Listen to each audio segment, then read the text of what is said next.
are many reasons why we don't talk about faith nowadays. A lot of people said a lot of things about faith. The material is huge. Where do we start sorting through this? Typically, it's heavy-duty philosophy, the language is difficult to decode, so it's very easy to get discouraged. Another problem is that today's secular progressivists automatically associate faith with the horrors of organized religion, the sins of the past. And then there is negative stereotyping of people who are interested in exploring faith. Who wants to be seen as God boy Ned Flanders? Okily dokily do. We make a huge effort to understand how the human mind works. Some functions are easier to identify than others, but where is our microchip for faith? The information on this chip is key to understanding a person, but sometimes it's difficult to get access to it. When we do gain access to it, the insight is fascinating. Failing to read a person's faith chip could have serious consequences in relationships. An idealist marrying a nihilist is not going to end up too well.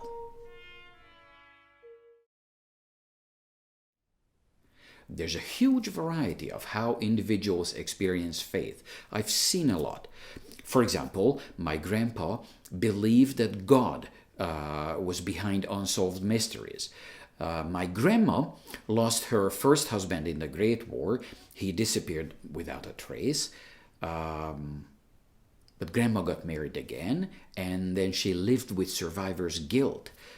She sublimated her guilt through religious rituals. Uncle Mike got a calling, and he became a monk, and he went to Papua New Guinea as a missionary. I used to know a young guy who believed that God micromanages our lives, and whenever he faced a big decision, he just flipped the Bible open, put his finger on a random Bible verse, and then interpreted that as to, oh, this is what God wants me to do.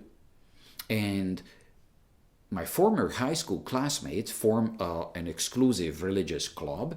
They believe that they're in on a secret, and they want to preserve, wonderful things from the past. They're the last torch bearers and a dying breed, and this somehow energizes them. So there's a lot of things out there.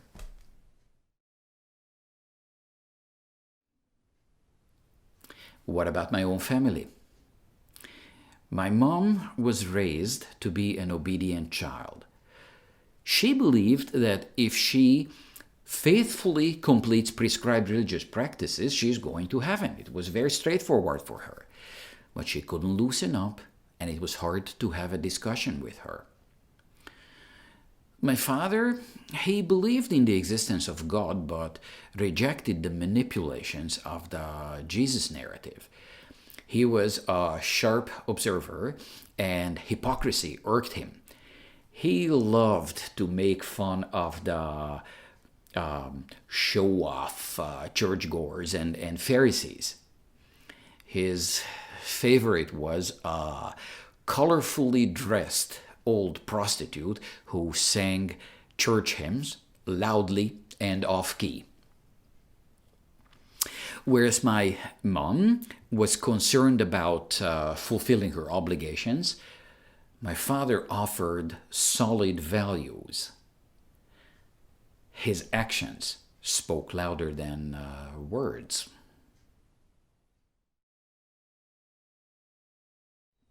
A memorable character from my childhood is Mr. Shawley. He ran the local soda water bottling business.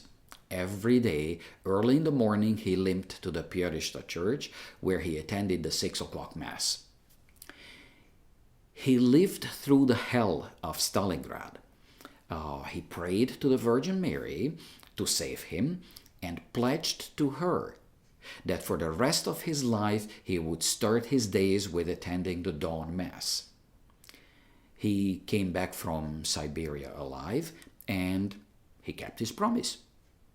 This is a classic case of foxhole conversion.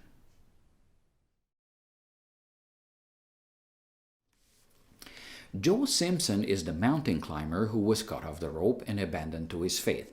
He ended up falling into a crevasse with an already broken leg. He faced slow and certain death. Yet, not once did he pray. He made a superhuman effort to save himself.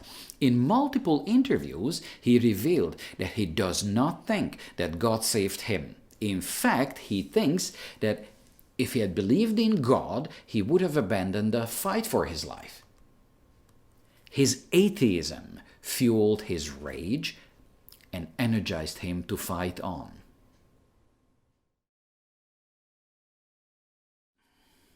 Almost 3 years ago, I had a big accident. I fell from a climbing wall and broke my back and both of my feet. It's a miracle that I survived. For days, I was in limbo. I didn't know for sure if I'm going to end up being a paraplegic. My near-death experience, however, had no religious overtones. There was no praying involved. But as I step-by-step fought for my recovery, I got more and more determined to show my gratitude for getting a new lease on life. Gratitude to whom? It never occurred to me to do something like Mr. Shawley. Do I just conclude, like Joe Simpson, that I owe my recovery to my stubborn fighting spirit and my will to live? I knew that God gave me a second chance, and I have to do things for other people to pay my debt and pay forward.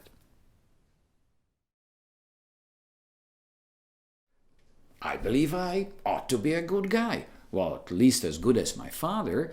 And this is what it means.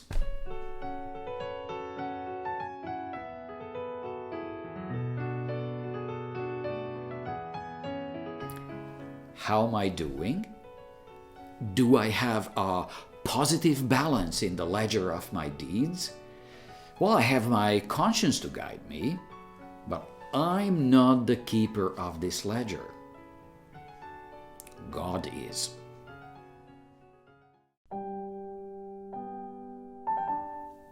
My father gave me a lot, and when he died, he gave me even more. He showed me how to do it. So I'm no longer afraid to follow in his footsteps. He often comes up in my inner talk, and when I do something good, I say, "Whoa, my father is so proud of me now." When I wake up in the morning and I face a difficult day, I touch the pillow with his picture for strength. And when I overcome a big obstacle or a problem gets resolved, I say thank you. And it doesn't matter to whom it is directed.